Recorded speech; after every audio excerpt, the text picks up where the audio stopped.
ग्राम सभाओं में ग्रामीणों की 40, 30 व 20% अनिवार्य भागीदारी के सरकार के निर्णय का ब्लॉक कनीना सरपंच एसोसिएशन ने विरोध किया है। एसोसिएशन ने इस निर्णय को जमीन स्तर पर अव्यवहारिक बताते हुए हरियाणा के मुख्यमंत्री नायब सिंह सैनी को ज्ञापन भेजकर इसे तत्काल वापस लेने की मांग की है।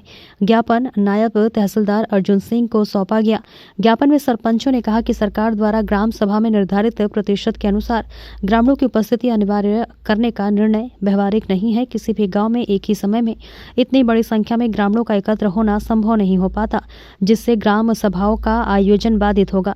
सरपंच एसोसिएशन के प्रधान धर्मवीर यादव ने आशंका जताई है कि इस फैसले के चलते पंचायतों के विकास कार्य प्रभावित होंगे और जरूरी प्रस्ताव पारित नहीं हो सकेंगे। उन्होंने कहा कि पहले से लागू नियमों के अंतर्गत ग्राम सभा सुचारू रूप से संचालित हो रही थी, जिससे पंचायतों का कामकाज भी प्रभावित नहीं होता था।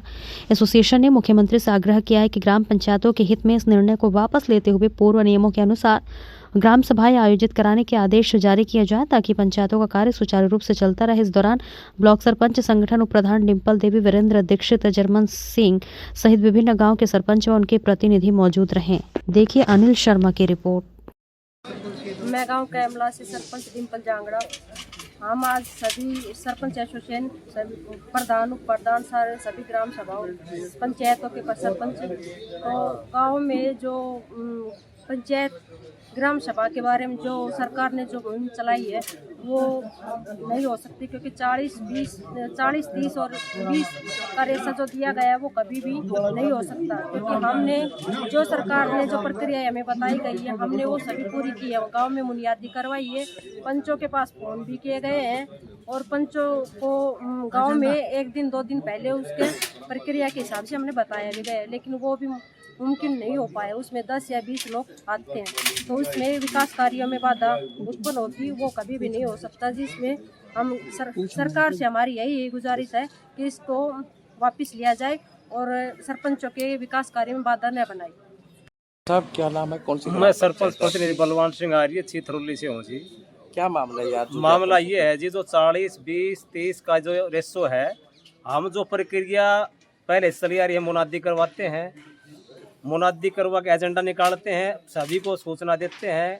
जब भी कोई ग्राम सभा होती है उसमें चाहे 40 आओ 10 आओ, इससे पहले जो भी था किसी को सबको छूट है। कई बार 50 भी आ जाते, 10 भी आ जाते, लेकिन ये थोपना कि 40% ही ज़रूरी है, ये बिल्कुल विकास कार्य में बाधा डालने का कार्य हो रहा है, जो बिल्कुल न चलने के दिखाई दे रहा है कि ये चलता नहीं। ये तो आपस में विवाद हो रहा है जी गाँव में। तो मैं सरकार से यही विनती करता हूँ कि इसको वापस लें और जिस सिस्टम से चल रहा था उसी सिस्टम से कार्य को चलने दें। हाँ, ज़्यादा से ज़्यादा ग्रांट दो, काम देखो, गुणवत्ता पूरी करो, ईंटों के रेट बढ़ाओ। यहाँ के नाम से 7,500 रुपये ईंट मिल रही है, ईंटों का भाव 6,000 है सरकारी 1 नंबर का। तो काफ़ी दिक्कतें आ रही है मटेरियल में भी और कई कामों में भी, जो है उनको ठीक करे सरकार। हम सरकार के साथ है, यदि ठीक काम करें तो साथ है, यदि वो गलत करे तो हम खिलाफ है। आज जो ज्ञापन दिया है इसके बारे में थोड़ी आप जानकारी दें। आज ज्ञापन हमने तहसीलदार साहब को दिया है। सरकार द्वारा हाल ही में जो ग्राम सभा के लिए 40, 30 और 20% की जरूरी भागीदारी, जन भागीदारी बताई है, जो कि धरातल के ऊपर संभव नहीं है। हम कनीना ब्लॉक सरपंच एसोसिएशन इस विधेयक का पुरजोर विरोध करते हैं, क्योंकि जो सरकार ने जो ये विधेयक हमारे ऊपर थोपा है, ये किसी तरह भी संभव नहीं हो सकता धरातल के ऊपर। 40% लोग तो जीवने के लिए नहीं आते, ग्राम सभा में नहीं, जीवने के लिए भी नहीं आते लोग।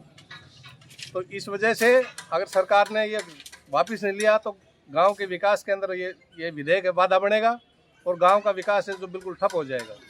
हाँ, एक चीज़ हम ये बोलते हैं, सरकार ने पारदर्शिता करनी है, जो हमारा खर्चा, इनकम और खर्चा होता है वो पूरा चढ़ाओ पोर्टल के ऊपर, इसमें क्या समस्या है।